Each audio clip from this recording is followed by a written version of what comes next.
Initializing host playback. Welcome to MRP, the Metal Robot Podcast, the podcast about all things metal and everything in between. May 26, 2016, the Metal Robot Reviews YouTube channel officially launched and showed the world that they'll just give any dipshit a platform, honestly. 10 years later, and we've grown quite a bit, both age, hair, confidence. I was going to say funnier, but I'm above telling egregious lies like that.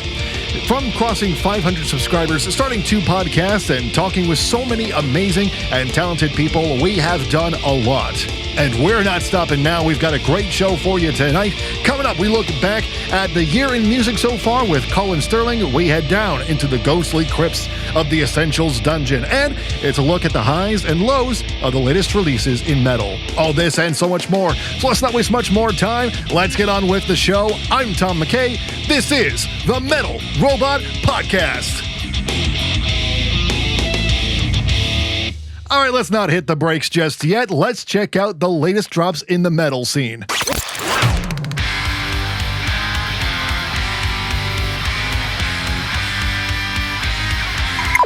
Kicking off the show with some pure speed-fueled Canadian thrash. We've got WMD and their sophomore album, Against All Warnings. Right out of the gate, this thing just punches you in the face with the thrash. No fancy intro, no cinematic atmosphere, just a solid drum fill that leads right into the main crux of Eyes of a Killer, which we have just heard a few seconds ago.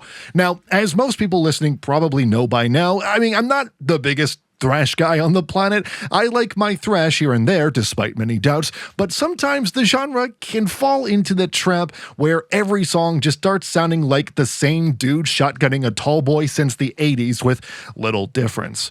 But WMD actually avoids that problem really well here. One thing I really liked about Against All Warnings is that it never really blends together. Every track has its own identity. Some lean more into the speed and aggression, while others hit a little harder in the groove department, but the whole thing stays interesting all the way through. That's honestly a huge compliment for a thrash album because attention spans die very quickly when every riff sounds like it was written during a classic 1987 meth overdose. The grooves on this thing are really solid as well. There's enough bounce and movement in the riffs that it doesn't just feel like nonstop speed for the sake of speed. It actually knows when to lock into a nasty rhythm and let things breathe for a second before ripping your face off again. And man, dude, the drummer on this thing, he's putting in the work. There are some fill lines throughout this record that are absolutely ridiculously good. They're the kind of fills that feel overqualified for the style, but they slot right in, like a long drum solo towards the end of the title track right before the solo. Just those little moments scattered throughout the album where the drums add so much personality to the songs. Those are good. Also, shout out to the bass player whenever it's given a chance to come through clearly, because there are some really nice bass moments buried in there as well. You can tell there's an actual full band chemistry happening instead of just the bass being sentenced to life in prison underneath all the guitars. It tends to happen a lot, mostly in metalcore, but it's always nice to hear when other genres prove bass makes everything. Overall, Against All Warnings, it's just a really solid thrash metal release. It's energetic, it's memorable, the performances are tight, and it avoids a lot of the pitfalls that can make some thrash records feel repetitive after a while. So yeah, solid 13.5 out of 15 from me. This is yet another release adding fuel to what has weirdly become a really strong year for thrash metal. Thrash fans have been eating good lately, and they'll continue eating good all the way into September, where Anthrax is set to release a new thing. Meanwhile, Doom fans, they're still kind of waiting for them to finish the first note of that first riff. Speaking of,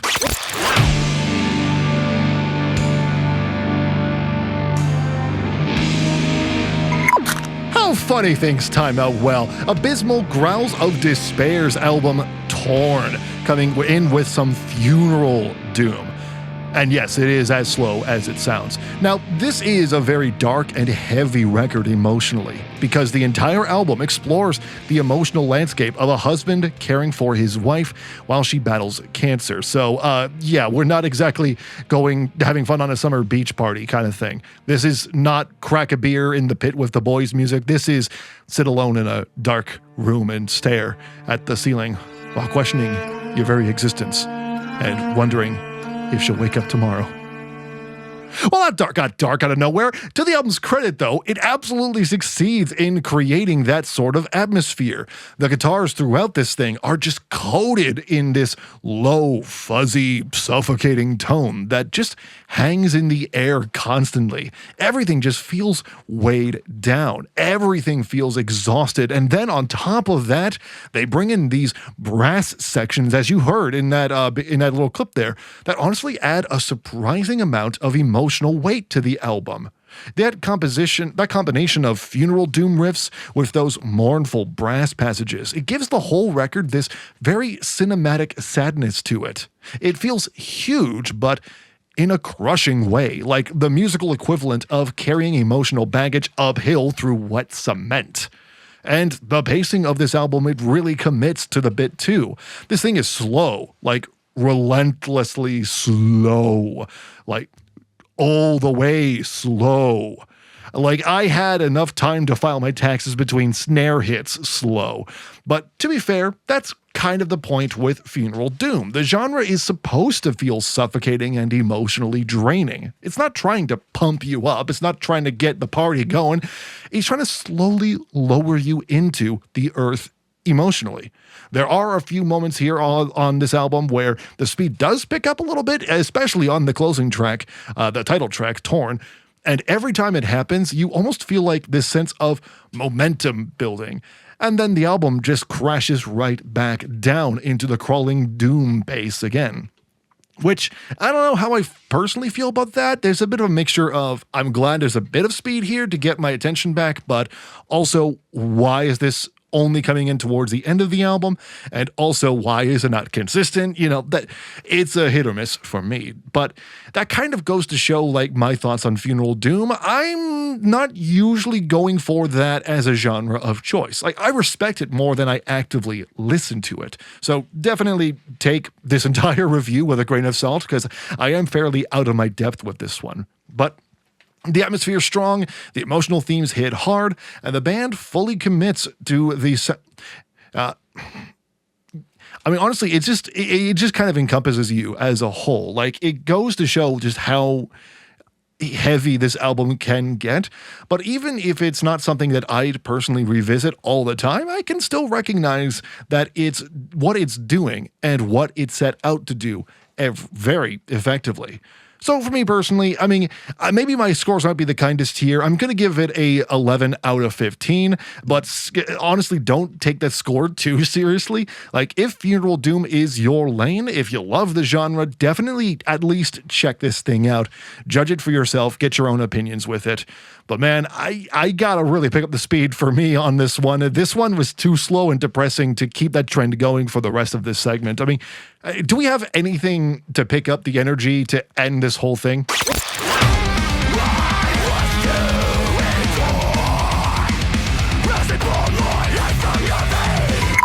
Oh, that's more my speed. Just casually throwing in my Core Kid happy fun times with August Burns Red and their 11th studio album, Season of Surrender. This is the type of metalcore that had even Collin Sterling, Thrashers Paradise excited. Which, as a non-core kid, that's saying a lot, because when it comes to August Burns Red, I've always really appreciated the specific flavor of metalcore that they bring to the table here. They've never really learned to lead into the stereotype that a lot of people outside of the genre think of when they hear metalcore. You know the stereotype, the sad haircut, the skinny jeans from '09, a dude screaming about his feelings over synchronized crab squats, you know, that kind. I mean, ABR has never really done that. They've always felt bigger than that. Like, there's real musicianship happening in this band. It's like they are writing metalcore, but they are so overqualified for the genre. Like, they're insanely tight players overall. And in Season of Surrender, it keeps proving why they've had such a long career in this genre, dating back to the early 2000s without becoming stale. The technical side of this album is fantastic. The guitar work is constantly moving, constantly evolving, and the rhythm section underneath all of it is ridiculously sharp. They're always experimenting just enough to keep things fresh for the genre without completely abandoning what made people love this genre in the first place. Like, they push the boundaries of what metalcore can do while still sounding unmistakably like August Burns Red. That balance is way harder to pull off than a lot of people think. Any band worth their salt would struggle with that. These guys have been doing it for fucking years. That said, I do got a pull from back in my day for this one, because my thoughts on this album actually remind me a lot of how I felt reviewing their 2017 album Phantom Anthem all those years ago on YouTube, which is, if you liked August Burns Red before, this album probably is going to be up your alley. If you weren't a fan, though, yeah, you're not going to have fun with this one. You're not going to suddenly get converted into a mega fan. I'll be honest here. But for fans, I don't need to convince you of shit. Like, it delivers exactly what you want from the band. Technical riffs, massive breakdowns, melodic moments, huge energy, and top-tier musicianship across the board. And the guest features as well on this thing are stellar too. Like, oh my god, you've got powerful shouts from Mike Ranica of The Devil Wears Prada, the band, not the movie, also bringing in extra intensity whenever he shows up. While the more ethereal vocal moments from Make Them Suffer on the track, I can actually pull up the thing, on Cerebral Malfunction. That's a fun title. Like, it's a really cool atmosphere and emotional contrast that is brought in for that song. The collaborations as a whole actually feel meaningful instead of just, hey, look who got for Spotify algorithm reasons. I can read my own scripts. I can read my own jokes. We're just going to ignore that because that joke was shit anyways. Overall, this is just another really strong August Burns Red record. Tight performances, killer production, great songwriting, and enough technical insanity to make musicians stare blankly at their instruments, wondering if they should try to evolve or just quit on the spot. Stellar 14 out of 15 from me. Probably not album of the year overall. We'll have to see how the rest of the year goes, but I know I'll definitely be listening to this one for a while. Quite a bit, if I'm being completely honest here. But of course, those are my thoughts, and now I want to hear from you in the comments. Have you heard the albums that I just mentioned? Have you had a chance to listen to anything? Did you like them? Did you not like them? Let me know. I'd love to hear from you on this one. This show is run by you. What matrix slaves on a hamster wheel? Know what album I should check out next? Send an email, tmckay@themetalrobot.com. That's TMCKAY@themetalrobot.com. You're listening to MRP, the Metal Robot Podcast.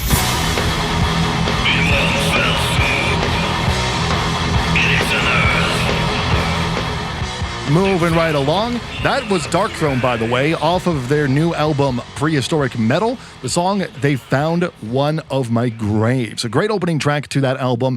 It's great, especially if you love old school black metal. Like, this is old school of the old school black metal. If that's your thing, then you're going to love this one. Seriously, if you've not heard it, check it out. But enough of that. It's time to grab the lantern, ignore the cobwebs all around you as we head downstairs into the Essentials Dungeon.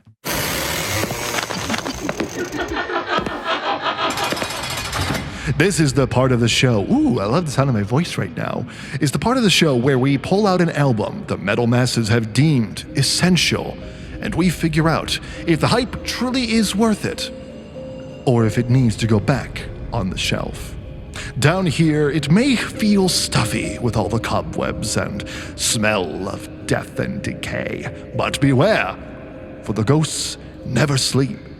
They linger, waiting for their chance at rebirth. Watch where you step and heed the warnings of the horsemen, for if not, you could find yourself at the mercy of the stillborn demon, Abigail. Abigail, no, you're in control of the brain. Abigail. Well, that's always fun to do. King Diamond's sophomore release with his self-titled band, and is also a concept album telling the terrifying tale of the LaFays and their eventual demise, because horror characters just refuse to listen when the ghosts say, "What the fuck are you agents doing here? Get out of here while you still can. That mansion's haunted. Why are you going to that house? I told you specifically not to do that." Right out of the gate, though, I think the question of whether this album is essential has answered itself. Front to back, the story is so well told through the lyrics and the singing from the most iconic vocalists in metal. From The Arrival all the way through The Seventh Day of July, 1777, The Possession, and Abigail itself, King Diamond shows off why he's well beloved in the metal world. Diamond's lyrics are so, as well as on top of it all, are so strong. I'm not kidding here. His storytelling is strong on this album. If you were to commit sacrilege and remove all of the musicality of this album, the story would still be able to hold on its own.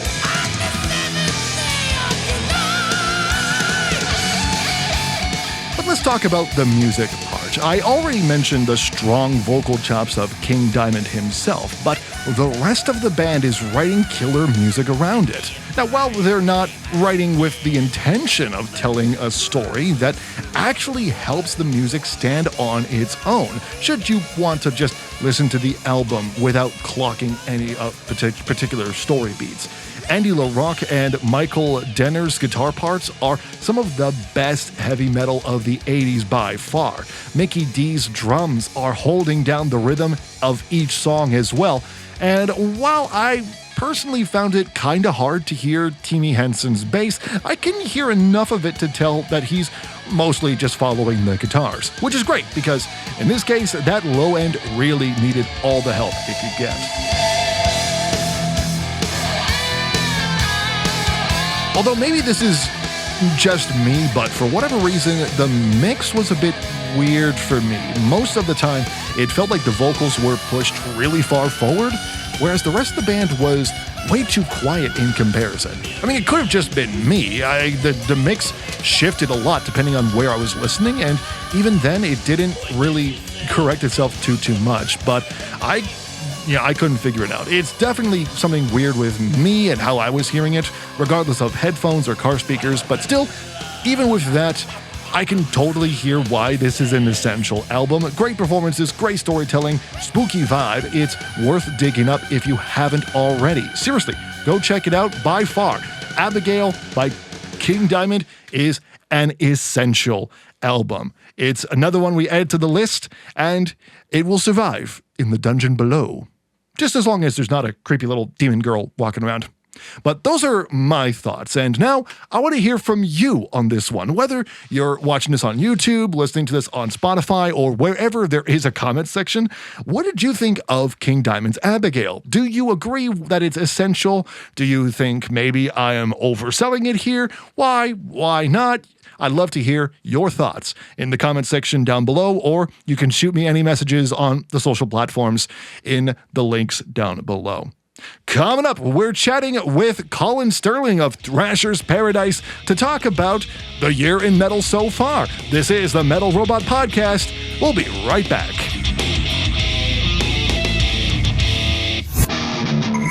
This episode is brought to you by you. No, I didn't steal your wallet. I mean you over on Patreon. For exclusive content, early access, and behind the scenes, head on over to patreon.com/themetalrobot. You may or may not be paying for my drinking problem. I'm just saying. This Tuesday on the Influencers of Metal podcast. The first 2 albums came out, everything was going well, then, Controversy. he died of AIDS. Oh. On the next show, We sacrificed so much. There's not been a single thank you for your contribution, or hey, I'm a single hot MILF looking to get laid tonight. the Influencers of Metal podcast with Collin and Tom. New episodes twice a week. Subscribe wherever you get your favorite podcasts. 15 plus artists. Multiple cultures. Multiple languages. One Almost unpronounceable name. name. Homoiousios. What the fuck does it say? It's pronounced Homoiousios. How? There's 20 O's! It's Latin. What'd you expect? The ultimate collaboration project of 2022. Homoiousios, a symphonic, death, blackened, thrashing, grooving core fest. What genres? You're listening to MRP, the Metal Robot Podcast.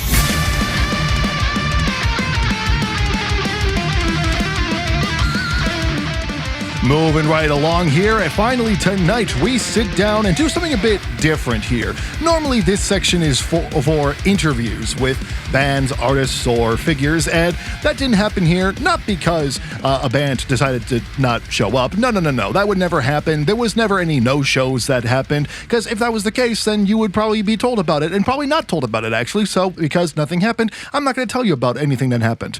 Tonight, what we're going to do is we're going to step over into the other side of the Metal Robot catalog. You see, if you didn't know already, over here on the metalrobot.com, we have another podcast called the Influencers of Metal Podcast with our good friend Collin Sterling of Thrashers Paradise. He and I are co-hosts there, and every month we have a series called What Have You Been Listening To? It's one of our big episodes that we do every month where we talk about all of the albums that we have been listening to for that month and rank them in a top 5 list. We also take listener requests as well, so if you're interested in getting your picks featured, head on over there and see for yourself. But this time, I wanted to do something interesting with Collin and talk about, hey, we had a bunch of number ones from this year, but how have they held up? Have our number one picks held up since the beginning of 2026? To now. So, to find out how that goes, I've invited Collin Sterling of the Influencers of Metal podcast and Thrashers Paradise to talk all about that right here on the Metal Robot Podcast. You son of a bitch. Collin, hi. I knew it. You knew, what'd you know? Freaking knew it. Wait, what? You are cheating on our podcast with this other podcast. Are you kidding me? Listen, man. You told me this podcast meant nothing to you, and yet here you are still keeping it alive on the edge. I don't remember those being the words, but okay. I'm just fucking with you. It's to, of course, correspond with a intro we did for one of the upcoming Influencer Metal podcast episodes where we did a telenovela intro for bands that broke up, and we wish we're back together. So that episode, if you follow the Influencers of Metal podcast, which is another one of our podcasts here at themetalrobot.com, featuring Collin Sterling, the man, the myth, the legend, as the main host, and me just kind of there. I exist. It's basically me aura farming and Tom just being, okay, what sound effects can I add to make this more chaotic? Yes, I'm just here for the button and nothing else. Sean the non-believer! Sean! So I honestly forgot you added that to the repertoire. Yeah. I don't play it enough, clearly. I mean, we've said it enough times. No, we should, I gotta start making reference to it a bit more when we record, but yeah. So we are here, Collin, for a very specific reason, because for those who do, like we mentioned the Influencers of Metal podcast, which, by the way, when this episode drops, it's June 1st, should be June 1st when it comes out. But also same day is the Y Belt, which sounds like a very interesting sandwich. What the hell's a Y Belt? It is What Have You Been Listening To, our monthly series over on the Influencers of Metal podcast, where we talk about music that we have been listening to for that month. It's an ongoing series. It's one of our big episodes per month. I wanted to kind of do a bit of a checkup, right? I know many of us hate the doctor, but we got to come in for a bit of a checkup on our music listening and see how we are doing, how our health has been holding up, and if it's going to continue. So what I wanted to do is go through all of the Y belts that we have done so far this year, and look back at our number ones from each episode and see if they are still if we still think they are really good, deserving of that top spot. What have our thoughts changed, stay the same, all that good jazz. So are you down for that, Collin? I mean, I am, unless you have something better to do, like interviewing a band. No, clearly not. So, so we're going. So in that case, let's start. Let's travel back to the beginning of the year. New Year's has passed. By this point, we are getting over our New Year's hangovers, or trying to question why we haven't gotten a New Year's hangover. And we go through the entire month. We get to the end, and by the end of it, the number one pick, starting off the year of thrash, I felt really strongly. Collin, your number one pick was Creator, Crushers of the World. Right off the bat, I haven't listened to it since January. Really? Okay. Well, with a lot of the spare time I have, I was listening, either getting stuff prepared for Heaviest, or listening to other stuff for the Y belts, or just other side projects, rocker metals and stuff. So, but I remember I was very satisfied with it. It was an extremely good start. And honestly, January is always going to be the roughest month, I find, for releasing new music, just because it's the first month of the year. You know, people are like still getting over the Christmas hump, like you said, curing their hangovers from New Year's Eve, which if it takes you a month, that's kind of concerning. You don't know how hard some people party, man. Like it's something. Hey, to each their own. To each their own. In all honesty, I think the only real thing though that would change about the list is Megadeth being included, because when we recorded the Y belt in January, we recorded it before the Megadeth self-titled release. Yeah. So that carried over into the February Y belt. I did bring it up. It wouldn't have finished first. Right. With Creator. No, but to answer the question, I still do believe Creator was the best album to have released at the time which we recorded it. Yeah. And it still left a good impression on me. Now, as regards to halfway through the year, do I see it being in my top 5? Honestly, probably not. But if it was like a more expanded list, like a top 10, then yeah, I would see it there. Yeah. Crushers of the World pops up every once in a while for me. I don't, outside of like, same with you, outside of January, I have not like dedicated a proper listen to the album like since then. But it does pop up every once in a while on my playlists because it was a really good fucking album. And still when it pops up, like, fuck yeah, I'm enjoying the hell of it. But I do agree that it's like it's something that I would love to sit down with it again, but I don't know if it would like still like hold up like where it ended up on my list that time. Because it wasn't number 1 for you. It was number. I want to say 3, 4. It was 3. Number 4 for me was Orchid Throne, which Buried in Black is still a great album. I'll be honest with you. I only remember that top 5. Yeah. Well. I mean, there were still like really good ones in there. Overall, yeah. I mean, your honorable mention at that month was Hazard, because you hadn't heard the Third Dimension until that point. Yeah, I didn't hear it, and it came out last year, and I was just like, well, I kind of feel disappointed in myself. Yeah. For me, I still think that my list, I still like my list where it was. I mean, I topped my number 1 with, I think they're from France. They're a blackened symphonic band, Upior, with Forefathers Eve Redemption. That again, another one that pops up every once in a while on my playlists. I agree with how I felt at the time, and I still like it when it pops up, but I don't know. I've kind of cooled off a bit on that particular album. Like, I have not given it a proper listen since, and I felt like no obligation to do so personally. Like the hype around it for me, the listening obsession has kind of dwindled since then. So looking back, I wouldn't say I'd want that at my number 1 spot.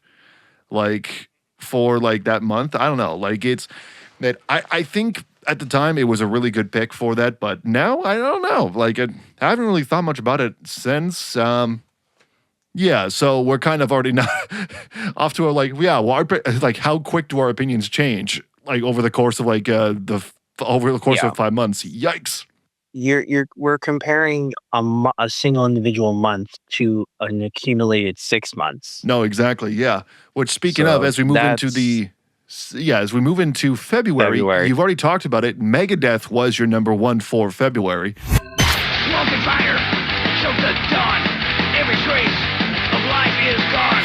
Megadeth was my number one, and I talked about this in the March Y Belt. You can quote me on it. I recently heard it with Liam from the Blizzard because we had a guest that month.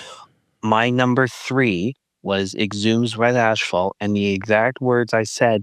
This actually would have been my number 1 for February. Oh, yeah? I really enjoy this album, and because of when we record, this actually kind of pissed me off because it's like this was such a good album. Due to when we recorded it, we did miss a couple Fridays. Yeah, like early on in the year, because of the way timing was working out, I like to try to get the Y belts recorded as close to the end of the month as possible. That gives me at least enough time to edit the episodes, but also allow that way we're not missing too much of the month. But obviously, January and February, like scheduling just didn't work out that way. We kind of No, I get that, but it's just it really Megadeth. Honestly, it was a good album. I enjoy it. Have I listened to it since February? Not really, because once again, like the CD got taken out of my car. It hasn't been put back in my car since March, but I enjoyed Little Miss it. Thrash It was a very good album. Little Miss Thrash has not requested headbanging music since then? Oh no, she has. She's been listening to a more wide range of music. Her tastes are evolving. Again, I stand by why it was number 1. Yeah. I do.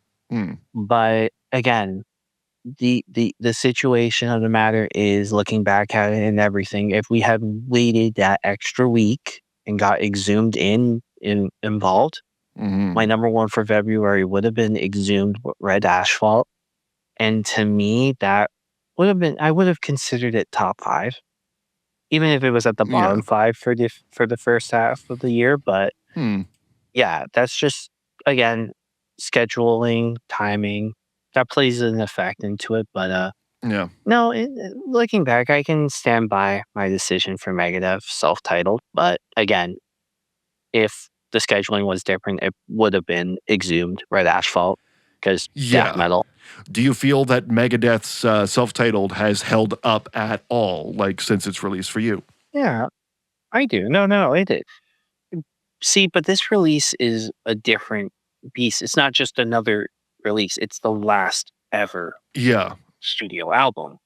So that makes it alone such a significant album, not just in the history of the band, but in the history of thrash. Now, again, there's the odd song or two on the album that you're like, I still like The Last Note, personally. Like the way they closed the album was the really Last Note was the best, I think the best song they could have written as a farewell. Yeah. Tipping Point is a really good, good, a great Thrasher. Yeah. Brilliant.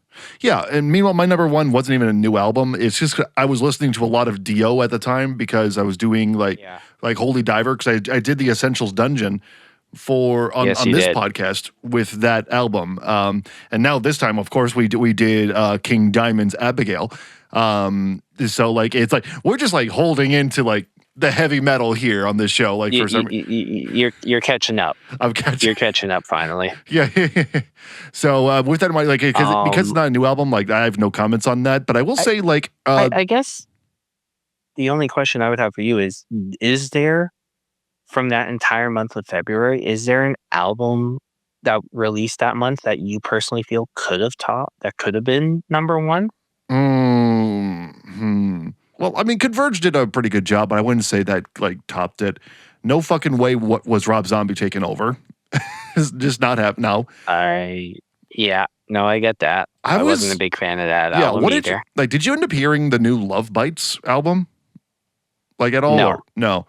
Like, because I know. I don't. I will say, like, Mayhem did a really good job with theirs. They released a Liturgy of Death. Mayhem released a very good album. I do remember listening to that and being impressed. I was very satisfied. I don't know if it'd be number one, but like Converge, Love Is Not Enough was a really good one. I love, like, you know me, I like metalcore, but especially like that early, like, proto metalcore is really good stuff.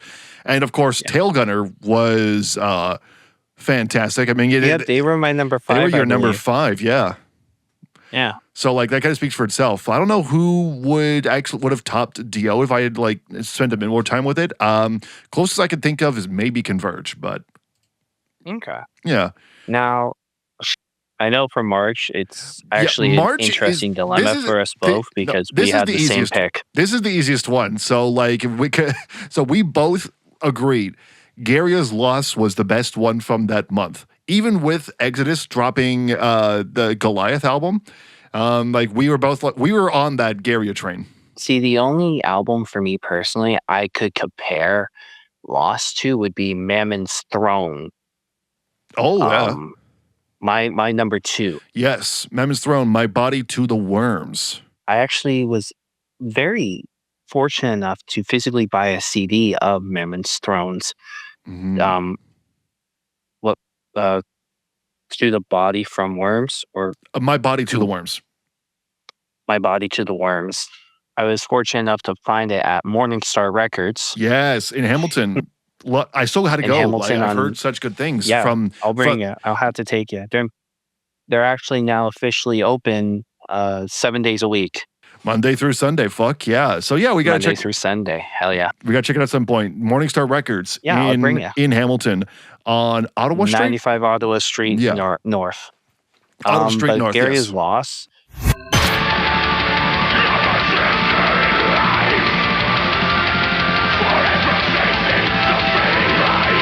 Again, this is an album I see being in the top 5. Oh, totally. Like it's still my best albums of the year so far. Now, where will it rank? I don't know, because that's the thing. The coming months, I actually find a lot of the number 2s I found better were some of the number 1s released in the previous months. But Gary's Loss, it is such an extremely well-written album. Yeah. And I very much enjoy it. And, well, the reality of the matter is, this is where the Y-Belt scheduling actually kind of benefited it. Yeah, because we recorded this closer to the end of the month. And we did it with a guest. But also my April number 1 was released in late March. Yeah. We'll get to that in a second here. But yeah, we're going to get to that in a minute. But so I'm glad Garia was properly allowed to get a spotlight. It's have I listened to it since March? No, but I know it still holds up. Oh, totally. Because I can't stop thinking about it. Yeah.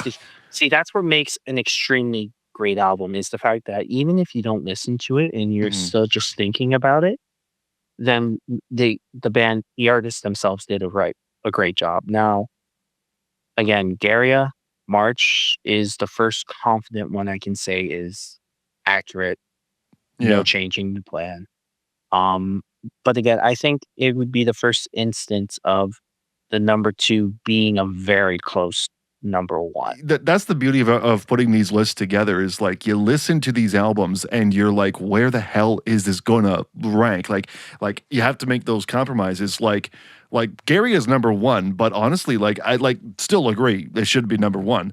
But my number 2 was also Temple of Void, The Crawl, and I still love that album. I mean, that was such an amazing like death metal album that I'd only then just discovered Temple of Void, and I was very like surprised and very happy.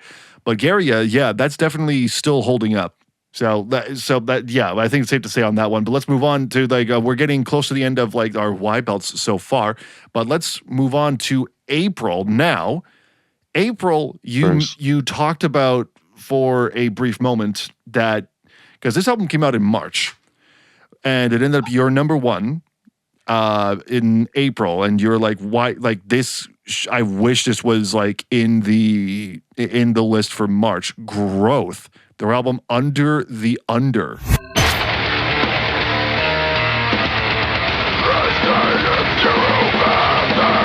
I wouldn't say that. I would more say I'm glad that I had to put it in April. Right? Yeah. It's like Gary had his time to shine. Yeah, because I would hate kicking Garia down to 2 and Mammon's thrown down to 3, but Growth's Under the Under.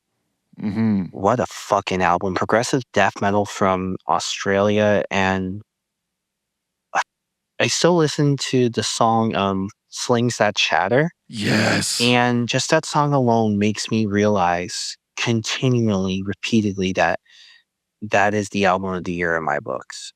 To me, that's my try and top this album. Oh, and yeah. It's like I'm telling you up front, if I don't say Growth as my best album of the year so far, when we record that episode, yeah, then you're gonna know that there is something better. But Growth's Under the Under is just a masterclass sophomore release that will propel this band to new heights. Will get this band more international fame and glory, I guess you could say. Yeah. But Under the Under is the album I even recommended this album to one of my daughter's friends' dads at daycare. I got invited to a birthday party for my daughter's one friend, and the dad happened to be a metalhead, and we just started talking again. And he introduced me to a killer band called Elder. Check it out if you're into like a early Mastodon kind of stoner metal. Yes. And I just sent him on that album. He was just like, dude. I'm like, dude. I'm like, dude. But now I want to bring up that number 2 album, My Wraith. Oh, yeah. Oh, I checked it out, dude. What was it? My Wrath. They're from Africa. I know that much, dude. Tunisia, dude. I believe it's called Mirror of Wilderness. Yeah, Wilderness of Mirrors. Wilderness of Mirrors. Yeah, Wilderness of Mirrors. Dude. See, to me, that's a number 2 that in any other month would be a number 1.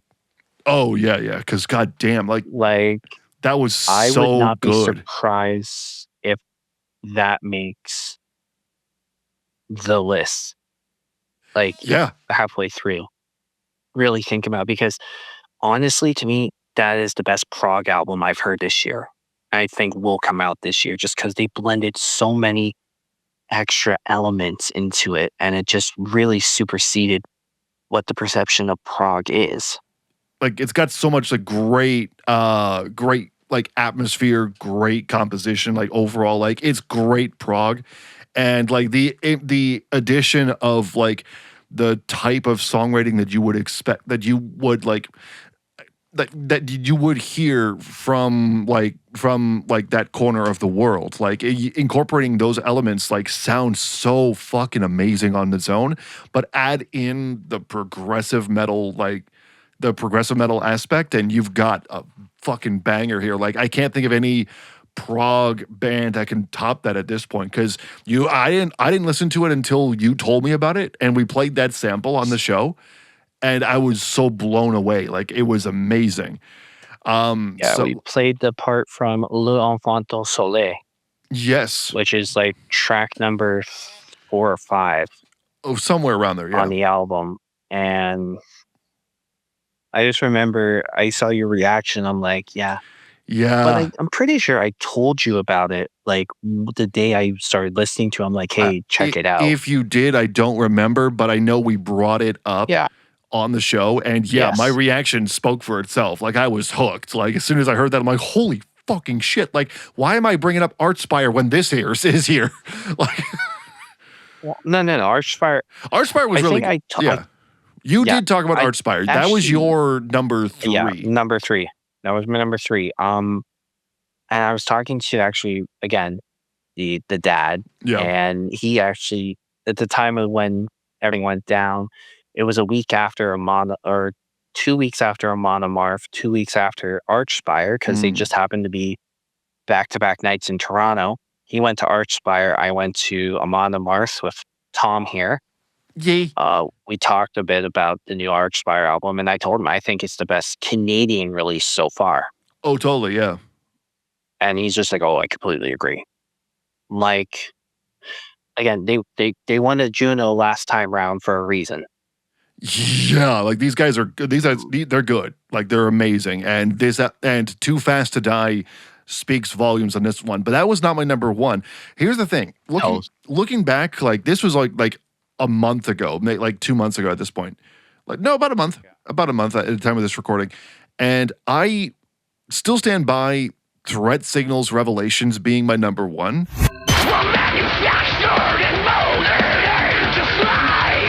Because I was so happy with that album. I was very excited for it when it was like in release. You wouldn't shut up about it for months. Yeah, and for good reason. It was really fucking amazing Hamilton metalcore. And when it came out, it lived up to the hype. But looking back, I'm like, I'm man. 2 of the singles were back-to-back honorable mentions for February and March. If I'm not mistaken. No. So, well, it was my number 5, was Non-Essential in February. And then in March, it was... I believe it was an honorable mention. It was an honorable mention there, Exercise the Demon. Yes, because my number 5... 3 straight months talking about Threat Signal. Yeah, worth it. But looking back, I'm like, you know what? It's honestly more tied, I felt, with my number 3 from April, which was Winterfyleth, The Unyielding Season. Great black metal, which I think I said they're from Finland. They're UK. Like, they're a UK band. I don't know why. Of course they are. Wrong part of the of the continent on that one. Congrats, Tom. You blew it. You blew it. You played yourself. Well, before we head out for the night here, because we've been talking for quite a bit on this one, we get a chance to look ahead at the month coming up, because we will, as you mentioned, start to put together our list proper.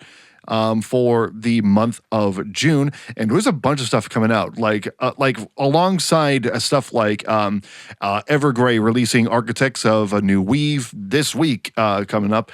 There's also Amberian Dawn with Temptation's Gates. Who else is on here? I'm just looking at a glance here. It's freaking so excited for the new Sleeping with Sirens. Of the stuff that is that you know is coming out in June, what do you hope will be great enough to end up on your Y-Belt list? You gotta give me a second to look at what's coming out this month. And I'll give you an honest answer. Yeah, because I'm kind of curious to know how the new August Burns Red is going to do. I have not heard them in a little bit. That's this month. That's this week. That's this week. Yep, June 5th. That's one honestly I've been really, really excited for. You got me into August Burns Red, which again I think you should feel proud of. Yay! You got the thrashy boy into some good metalcore. Evergrey, Evergrey, I'm going to be realistic. I will prioritize mainly because there is the plan to see them. Yes. September with Hammerfall. Yeah, so that's June 5th alone. I mean, first of all, Voivod is releasing their Symphonique live album, which I've already heard like a bit of a taste of it already, and it's pretty good. It's like taking all their best hits and adding an actual full-blown orchestra to it. It's really good. But it's also coming... That's the same day as the new Evergrey. Evanescence is dropping their new album, Sanctuary, same day. Converge has another one that they're dropping. I didn't see that coming. And, of course, August Burns Red. I'm gonna be honest with you. Looking at this month, not a lot of bands I typically listen to or typically have given a try. So there's going to be a lot of giving chances to, and a lot of seeing if it sticks or not. That's the thing. It's like that's also like we're only looking really at the Wikipedia list. I can pull up probably like other like other lists and see what sticks out. But yeah, like there's. I mean, I'll probably check out Stitched Apart. Oh yeah, maybe. Maybe check out the new Tarja. Yes, Just again for me, this month will be a very much a taking chances, seeing what I can find. Yeah, and I am though excited for the new Lindsay Schoolcraft album coming out June 19th. Because that's going to be... That is one I will definitely be listening to when it comes out. I'm very excited for that. Like of the singles we've heard so far, it's so far like I'm excited. You know me. I've listened to the one where she did like the 2000s music video for. Yeah, that one. Yeah, that one song. That's like... that was... Hey, listen.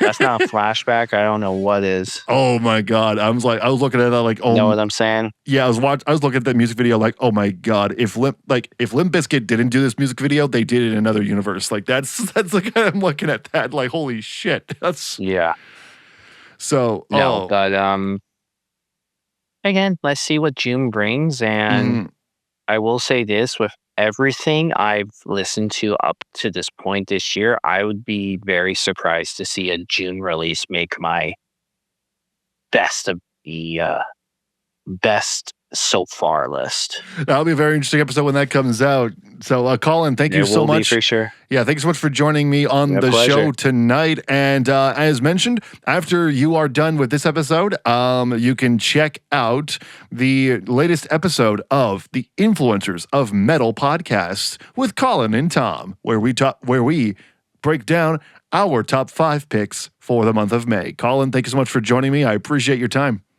My pleasure. You just listened to MRP, the Metal Robot Podcast. Curious indeed to see where this month takes us. Thanks again to Collin Sterling for joining us tonight. I'll be dropping the non-edited version of our conversation next week, so you can hear more of what went down. It's a 40-minute, 50-minute conversation. If you want to hear it now, though, you can head on over to our Patreon page, subscribe over there as well to get early access to podcasts, videos, and so much more. After that, we'll be sitting down with our dear friend Lindsay Schoolcraft back on the show to talk about her upcoming album, Harrowing, maybe throw in some curveball questions as well, like what makes the best hummus pairing or something like that. I don't know, but it'll be fun either way. In the meantime, thanks so much for listening to the Metal Robot Podcast. You can find more Metal Robot over at the Central Hub, themetalrobot.com, for all things metal. I've been Tom McKay. If you enjoyed this episode, you want some more, subscribe wherever you get your favorite podcasts, and I'll see you in the mosh pit next time. Have yourself a good night.